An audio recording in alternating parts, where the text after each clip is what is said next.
Gregory Shepard, an entrepreneur who's built and sold 12 businesses, a recipient of 4 private equity awards, TEDx speaker, and Forbes author.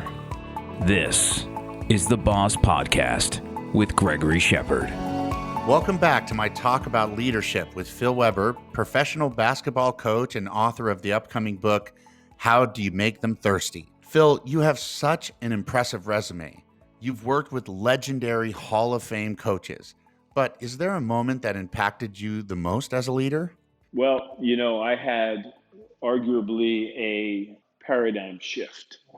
Lost my job at University of Florida, and I was literally, it was on Halloween. So my buddies, I'm 26 at the time, I guess.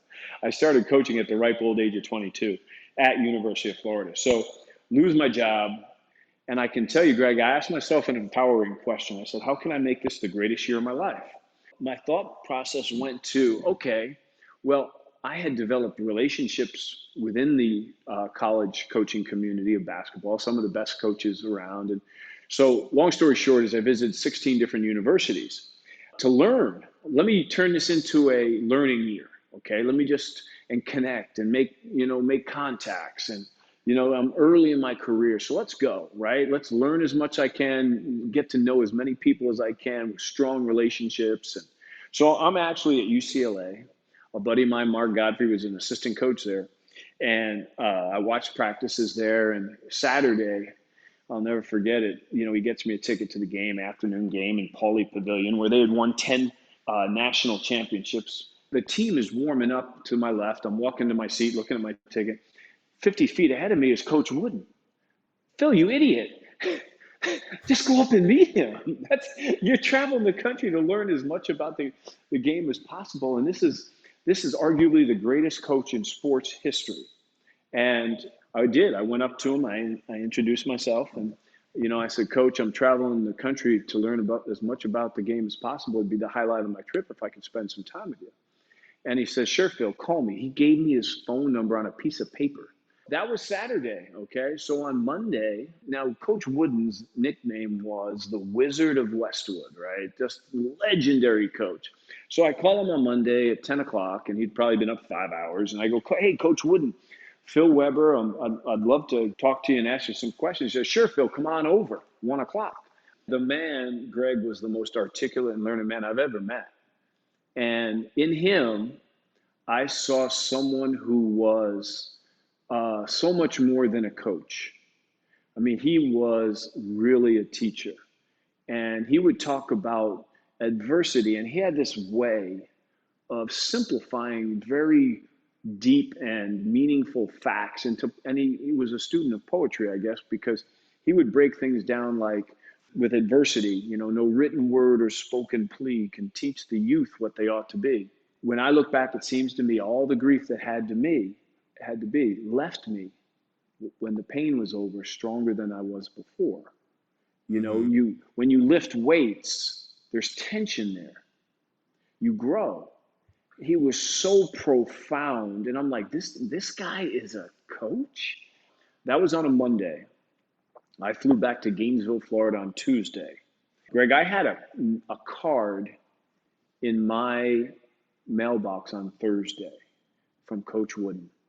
And it said, Dear Phil, although it is often used without real meaning, when used with sincerity, no collection of words can be more meaningful or expressive than a simple thanks, John Wooden.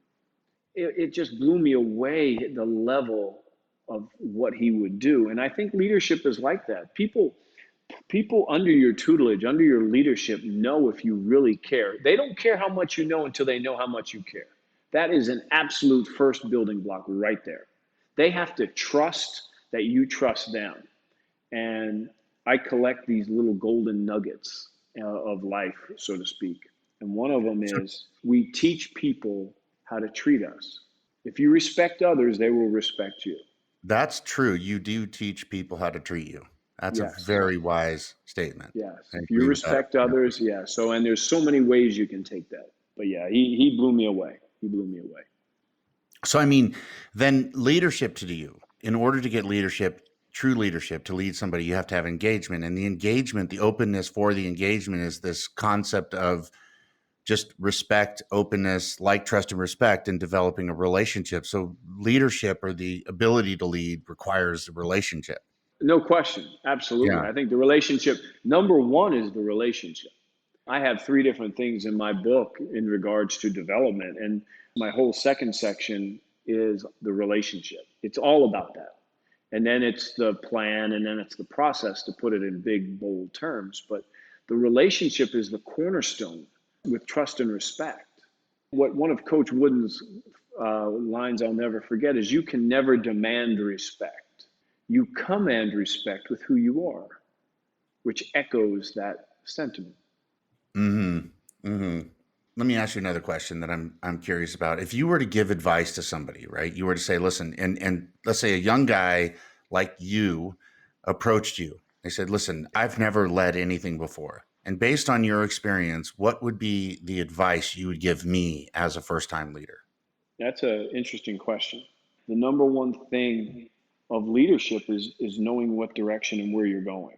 So you have to learn about what you're leading to.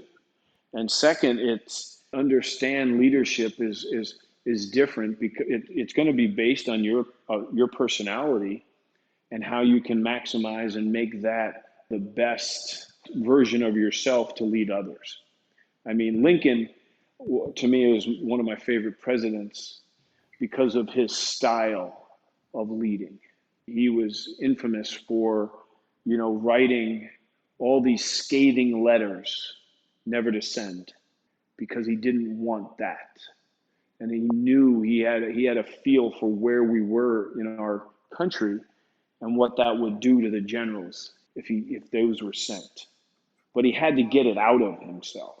The human component, the emotional component, the inspiring component, I think, is important, but it's overrated some. I don't think because you can't motivate every single day. By example, you can, but not necessarily by rah-rah, because that gets old. Yeah, cheerleading is Yeah, you can't. Yeah, overrated. Yeah, it really is. And half the battle for if you have leadership of companies, get good people, get people you can lead, is half of it. Mike D'Antoni and I would talk about this all the time, that if you have great, because we were part of so many teams together, that if you have great guys, you don't need rules. And if you have bad guys, rules don't matter. That's true. so what are rules? Generally, if I were to ask you, you would say, in order to be a leader, you have to choose the right team, and then you have to work with that team in such a way that you enable a relationship that gives you the engagement that's necessary to lead them. Yeah, I would think there's a lot of that. Yes, I think that what you also have to do with what you just said is treat everyone differently. You can have certain guidelines that everybody will follow, but everybody's different. So, like individual leadership, individualized leadership. Yeah, well, some guys need more attention. Some guys need more to get them. I mean, I touch on this in my book, in that every single player is different, and it's the leader's job, it's the coach's job to be mindful of that and to analyze daily what works, what doesn't work. We all learn differently. So some are visual, some are, auditory, they're all different.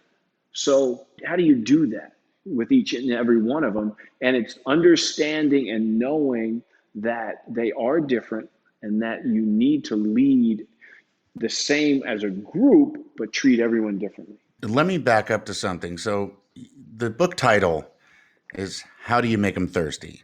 Let me ask you that question in closing here. How do you make them thirsty?